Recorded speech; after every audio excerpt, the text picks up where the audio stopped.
नमस्कार दोस्तों, मैं सुखदेश सिंह चौहान। जैसा कि आप सभी को ज्ञात है कि कल जो चुनाव हुए थे वो 58 सीटों पे चुनाव हुए थे और ये छठा चरण था। इस चरण के अंदर कहां बीजेपी का जो है सुपड़ा साफ हुआ है, कहां कमल मुरझाया है और साथ में इंडिया गठबंधन ने कहां पे बढ़त हासिल करी है, कहां कांग्रेस आगे निकली है और कहां सपा ने अपना दम दिखाया है। हम सिलसिलेवार परत दर परत हर पहलू पे बात करेंगे। हम हरियाणा की बात करेंगे, दिल्ली की बात करेंगे और बिहार की बात होगी, उसके बाद में बंगाल की बात होगी, झारखंड की बात होगी, जम्मू की बात होगी। तो क्या दिल्ली में हाथ और झाड़ू ने मिलकर के कमल की सफाई करी है? वो कमल जो 2019 में पूर्ण रूप से खिला था, 7 सीट दिल्ली के अंतर्गत आती है। तो क्या अब की बार भी इतिहास दोहराया जाएगा या स्थितियां कुछ अलग रहेंगी? उसके बारे में चर्चा करेंगे। देश की राजधानी दिल्ली से सटे हुए हरियाणा की हम बात करें तो वहां से जो आंकड़े आए हैं वो चौंकाने वाले आंकड़े हैं और माना यह जा रहा है कि वहां पे परिणाम 4 जून को भी बहुत चौंकाने वाले आएंगे।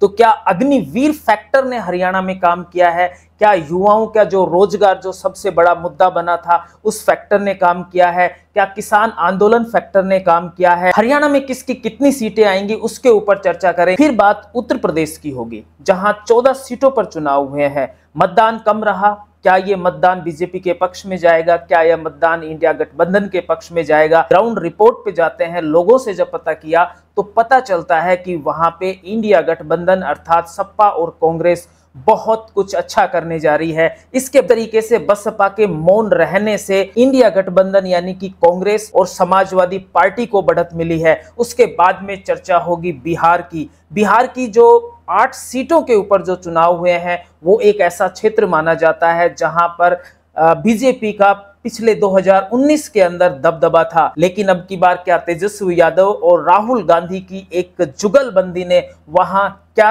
इतिहास नया बना पाएंगे? वहां से भी खबर इस बात को लेकर के आ रही है कि बीजेपी को वहां भी नुकसान है। बात होगी बंगाल की, बात होगी उड़ीसा की कि क्या ममता बनर्जी और पटनायक के जो वर्चस्व को बीजेपी क्या चुनौती दे पाएगी? साथ में भगवान जगन्नाथ को मोदी का भक्त कहने पर भुवनेश्वर और पुरी के क्या हाल होंगे उसके ऊपर चर्चा की जाएगी। चर्चा झारखंड पे भी होगी और चर्चा जम्मू कश्मीर पे भी होगी। अब की बार जो 2024 का जो चुनाव हुआ है वो इस बात को लेकर के याद रखा जाएगा कि किस तरीके से जैसे जैसे चुनाव आगे बढ़ा, चुनाव आयोग की निष्पक्षता पे सवाल लगातार उठते चले गए। वहीं दूसरी तरफ जब चुनावों का दौर शुरू हुआ, वहां से लेकर के चरण दर चरण जब आगे जब चुनाव चले, उसके पश्चात में मोदी की जो जुबान है वो लगातार फिसली नहीं बल्कि एक नए प्रोपेगेंडा की तरफ आगे बढ़ी। जहां राजस्थान से मंगलसूत्र से कहानी शुरू हुई और बिहार में जाते जाते मुजरा तक आ गई। सबसे पहले हम बात करते हैं हरियाणा लोकसभा की उन 10 सीटों के बारे में जो इस छठे दौर में हुई है। जो आंकड़ा आपको दिया है स्क्रीन पे, जो आपको दिखाई दे रहा है कि बिल्कुल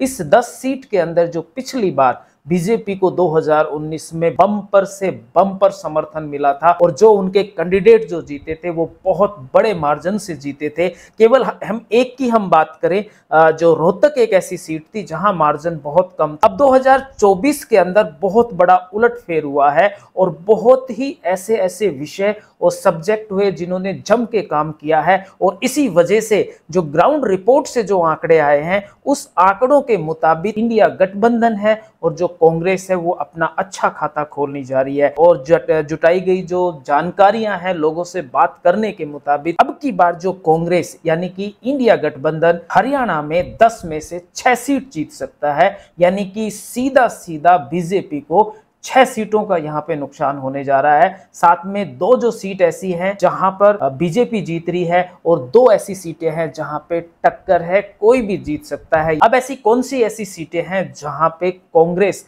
अपना प्रदर्शन अच्छा कर रही है? अंबाला, सिरसा, सोनीपत, रोहतक, फरीदाबाद और भिवानी, ये 6 ऐसी सीटें हैं जहां पे कांग्रेस मार्जिन के साथ में जीत रही है। और 2 बीजेपी की ऐसी सीट है जो करनाल है और दूसरी सीट गुड़गांवा है जहां पे बीजेपी बढ़त बनाती हुई दिख रही है। कुरुक्षेत्र और हिसार में जो है वो एक टक्कर दिखाई दे रही है। अब हम बात करते हैं सिरसेवार सीट की। सबसे पहले हम बात करते हैं कुरुक्षेत्र की।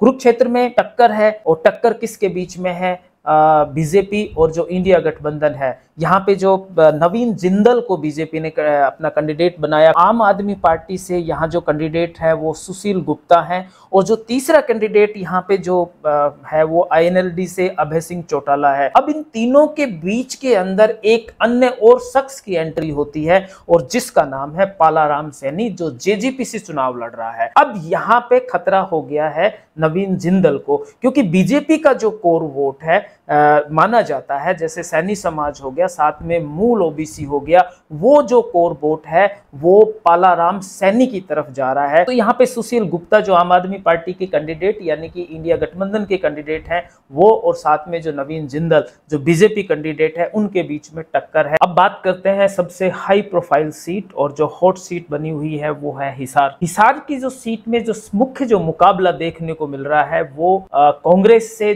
जयप्रकाश, जिनको हम JP भी कहा जाता है, और साथ में बीजेपी से रणजीत चौटाला। हाई प्रोफाइल इसलिए बनी हुई है कि इसके अंदर चौधरी देवीलाल के जो परिवार से हैं वो लगभग 3 कैंडिडेट यहाँ मैदान में है। बीजेपी से जहां रणजीत सिंह चौटाला है, तो वहीं JJP से यहाँ नैना चौटाला को उतारा गया है, जो पूर्व डिप्टी CM दुष्यंत चौटाला की मदर है। INLD ने यहाँ पे सुनैना चौटाला को उतारा है, जो रिश्ते में अगर देखा जाए तो जो रणजीत सिंह चौटाला है वो उनकी पुत्र वधू है। तो इस तरीके से ये एक पारिवारिक त्रिकोण के बीच में फंसी हुई सीट है। लेकिन यहाँ पे जो मुख्य मुकाबला है वो बीजेपी और कांग्रेस में है। अभी तक आपने देखा था कि जो सीट थी, जो टक्कर की सीट थी, उनके बारे में हमने बताया। अब स्पष्ट रूप से बीजेपी करनाल में जीत रही है, गुड़गांव के अंदर बीजेपी जीत रही है, और कांग्रेस के अंदर जो कांग्रेस जो है वो 6 सीटों पे यहाँ जीत रही है। अंबाला की बात की जाए, सिरसा की बात किया जाए, या फिर आप सोनीपत, रोहतक, फरीदाबाद और भिवानी, ये 6 ऐसी सीटें हैं जहां पे मुख्य रूप से